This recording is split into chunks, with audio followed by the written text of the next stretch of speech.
ግጥምን በትረካ ከሌዊ አዲስ ዓለም።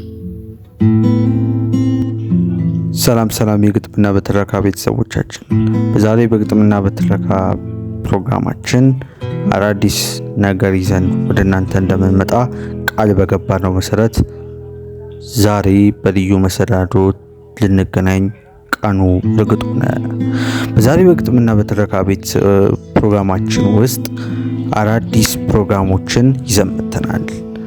በወለሎ ሚዲያ የሚዘጋጀው ሶስተኛው ዙር የግጥም ምሽት እንሆ ተጀመረ። በዛሬው ፕሮግራማችን የሚያቀርቡት አዳዲስ በጣም የምትወዷቸው ገጣሚያን ይሳተፉበታል። ሌሎችም የኪነ ጥበብ ሰዎች ከሚያቀርቡት ውስጥ ገጣሚ ኤልያስ ሽታሁን፣ ገጣሚ ኤፍሬም ስዩም፣ ገጣሚት ህሊና ደሳለኝ ትሳተፍበታለች። ተጋብዛቸዋል። አድራሻ ሪፌንቲ